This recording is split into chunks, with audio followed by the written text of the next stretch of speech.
welcome to another episode of Off the Cuff. I know it's been a few weeks or a couple weeks since I've done one of these. It's been super hectic, and I never seem to be able to get to the camera. Oh shoot, what was that? Get to the phone when I'm actually doing cool stuff. Like we were just in Atlanta for Radwood at Grid Life last weekend. It's crazy to think it was 1 year ago. 1 week ago today that we were doing Radwood at Grid Life, and that was kind of crazy. It was pretty warm there compared to here, but actually not too bad. And we did Radwood at Grid Life. You can kind of hear about it on our podcast, Driving While Awesome Podcast, on iTunes, shoutengine.com. Check out what we had to say there. But essentially, we were part of Grid Life, which is a huge motorsports / music festival, and they do one in the South and one in the Midwest. This one was at Road Atlanta, just an hour outside of Atlanta, Georgia, and we were kind of a showcase event there. So it wasn't I wouldn't say it was like a full-on Radwood, but it was, pretty close. Kind of like our Radwood at HooptyCon, which we did as part of the 24 Hours of Lemons up at Sears Point. This one was a little smaller than that one. I think we had 150 cars show up. Some really cool stuff. A one-of-one AMG Hammer, 1987 Hammer wagon, which was really cool. We had another AMG Hammer. Had some really cool stuff. And we did the Cola Challenge, and we had a fat lace shoelacing competition. It was bracket style, and the winner essentially he battled Matt Farah from the Smoking Tire, and the guy won. So he beat Matt Farah. Kind of killed him, actually. In Matt Farah's defense, he did not have any training up to that point. This guy was pretty fresh. He had already laced 3 pairs of shoes, and Matt hadn't done any that day. So if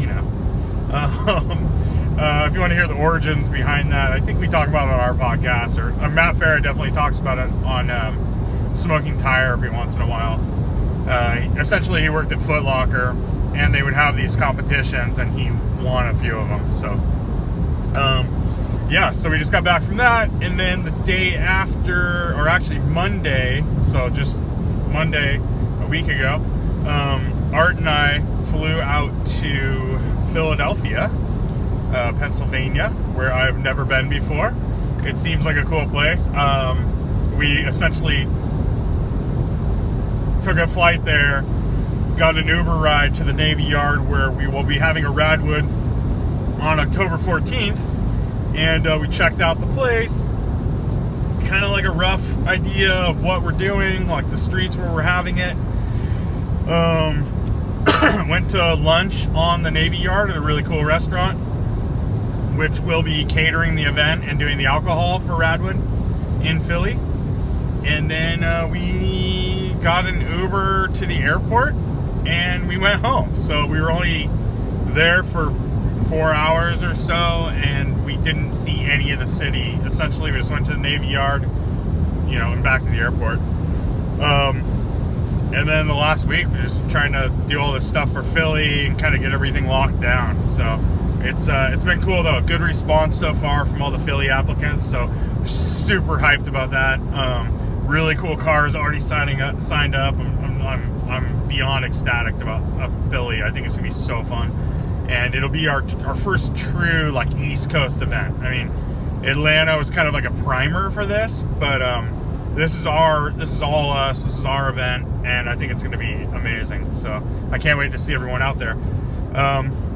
Besides that, nothing much. I guess that's a lot going on. But right now I'm driving up. It is a Saturday, and I'm driving up to Alice's Cafe, which is kind of famous around these parts. It's on my old commute road off Skyline Boulevard, and I'm meeting up with Rick Deacon of Clutch Kick Podcast, also co-founder of Radwood, and we are going to check out his Safari 911 drive it around a little bit, maybe do a little like just some in-car YouTube video, you know, GoPro footage, and put that up on the Radwood channel. So go check that out at, you know, Radwood on YouTube. Just look for that. And yeah, we're gonna go check that out. Maybe I'll shoot, then I'm gonna shoot some photos of it. I already did a little mini photo sesh up in San Francisco a few weeks ago, but I'll do a few more photos, maybe in some dirty areas, so more its environment. Oh yeah, that was another thing about Atlanta. It was really cool. Lee Keene, race car driver, brought out a bunch of, or 2 of his Safari 911s. He also brought out a 964 and a 993, and then a Nissan Skyline GTR, and I think that's it. But he brought out like 5 or 6 cars. It's pretty rad. And he was super stoked. His whole crew was dressed up 80s and fanny packs and all, so it was really cool. Yeah, so that's it. I'm gonna try and get some footage here of the Safari, so I'll hopefully tack that on here. Don't hold me to it. If I don't, tack it on later. If not, enjoy. All right, here it is, 89 Porsche 911 Safari car. Look at this beautifully clean engine back here. Yeah, open that thing for me. Cool interior, celebration fabric. Off of 944. I think it's called studio fabric. Studio fabric. That's right. Oh yeah, look at that. But wasn't it the celebration edition It is. 944? It's called studio fabric. Yeah. The only reason I know that is because people started asking us where we got it. How's this aluminum skid plate? Custom. Custom. Cool welds. How's the bash bars? Custom. HIDs. Big BFGs. 911R Porsche script. Here's that interior. Give you a better view.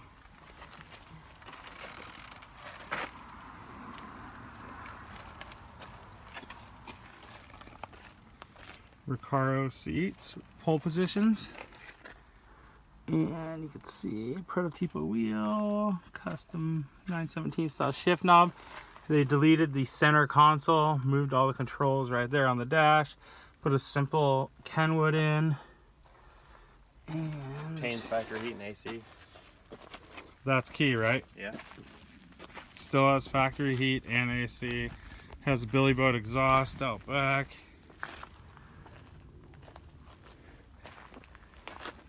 Has this carbon fiber intake. It's like an MFI kit, I believe. Super clean motor. It was just out and everything was like steam cleaned and basically resealed. And this car is a 3.2, but it's poured out to 3.4. So yeah, it's the overall view of the Ryan Turry 911 Safari.